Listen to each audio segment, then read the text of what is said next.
And welcome back. Well, have you been to a shopping mall lately? Years ago, it was hard to find a parking spot at most malls, and teenagers, remember, they'd hang out there all day long. Yep. Seniors walked inside for exercise, and people came to find that dress, the shoes, and the gifts. But not anymore, right? No.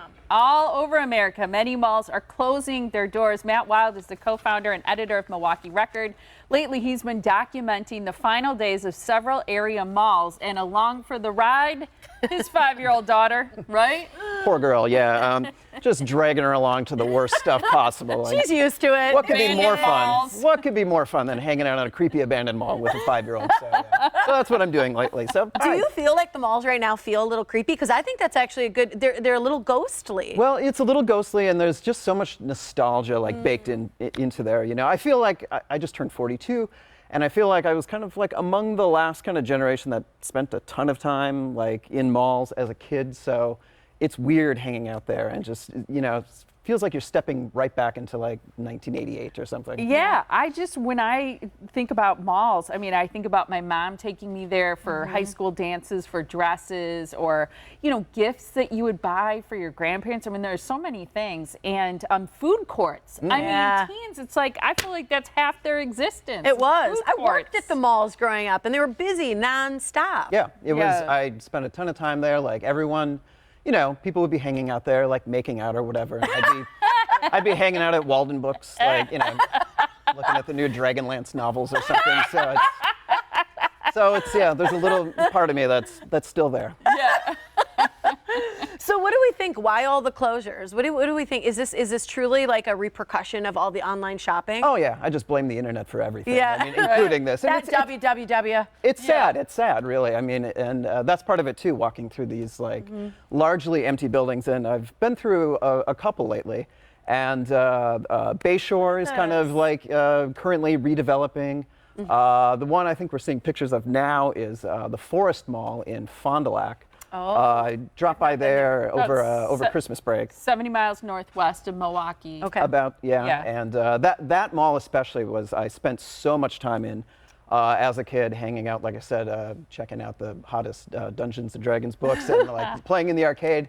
And so, yeah, I was kind of in the area over Christmas break and decided to drop by. Some people had mentioned, like, hey, you got to check this out. And sure enough, it is just this largely empty. I mean, it's not a huge mall, but... Are there stores open? There's like a Kohl's open on one end. Kind of like Grand Avenue Mall. And, yeah, exactly like Grand Avenue Mall was near the end. So, yeah, it's weird just walking around in these spaces. You know, one thing, and you may not know the answer to this, but one of the things that concerns me the most with demolition and reinventing whatever they're going to do with the space, and I know a lot of it's residential, in some case medical facilities, but is the effect on the environment, like where are all the buildings, where are all those materials going? That's a good question. And there's so much waste, it seems like. So much, like, where are they putting it? There's so much hairspray still hanging out like in the atmosphere of malls. Like, where does it In go? the Regis salon, yeah. Sure, it just goes right up into the ozone. Yeah, I'm not sure. I wish I knew the answer to that, but that's a good question too. But you're right. A lot of these places are being redeveloped, and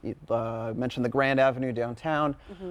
Is a lot of apartments now. A lot of people living there currently, and the main part of the mall is going to be turned into a food hall, food court, kind of a fancy name for a At food Grand court. Avenue, are you saying? At Grand Avenue, yeah. Which makes sense with all the working, you know, everybody. Yeah, that's going to works be right there. great. So that's, I think, last I heard, going to open this spring. Okay. So a lot of like local vendors there. So that'll be great, and a lot of office space too. So yeah, and same with Bayshore, kind of turning into more apartments, more office space. They're going, though, from 1.2 million square feet to about 900,000. But there'll still be some shopping there, right? They're bringing in new retail there, and they're cutting down a lot on the retail space there. They're kind of, as they say, right-sizing it. Do you know if they're cutting down on the inside space or the outside space? It's mostly, as far as I know, the inside space. And those were the pictures that I took recently, dragged my daughter along to do that. And they're going to get rid of a lot of the indoor portion of that mall. So near the end there, it was largely empty, and there's the old iPick and everything that's empty. Oh, iPick is done too? That's long gone, yeah. I think this particular section of the indoor mall is going to stay, but... I was gonna call them to go bowling last weekend. Good thing I didn't go. Nope. Oh, and there she is. There's my daughter Madeline. Eating Rocky Rococo. Rocky Rococo? Oh, they're still there. It moved. They moved. Yes. It moved. Thank goodness. Yeah. What dodged do a bullet you there. miss the most, or what will you? Because clearly, I don't know if you're a patron of the malls, or if you're really just kind of doing it for this story. But what will you miss, or will you not miss it? I do miss it a lot, and malls are kind of weird because they came along and they kind of decimated like America's downtown. So, but now so many years have passed, and now we feel nostalgic about malls. Yeah. And I'm one of those people. Like I said, I feel like I'm one of the last kind of generation that spent a ton of time there. Yeah. I just miss being in a physical space. I miss all the stuff you could do there. You could Yeah. spend a whole day there and play at a video arcade and hang out and meet people. And as I gotten older too, I've been using it as a place to take my kid. Yeah. And like especially in the winter when there's like nothing to do and you've got to get out of the house, like why not walk around a mall? And it's strange, especially like the Grand Avenue downtown. It's a place where people used to walk all the time, and now Yeah. it's largely closed off, and you really can't get in there. But there's still life left in them, so there's a lot I miss, and looking forward to the future, I guess. Me Yeah. too. Good for you. Mayfair was very busy during the holidays, and that was fun. And but it's still very busy. yeah, so that's good, I guess. But here's where you can learn more about Matt and his writings at MilwaukeeRecord.com.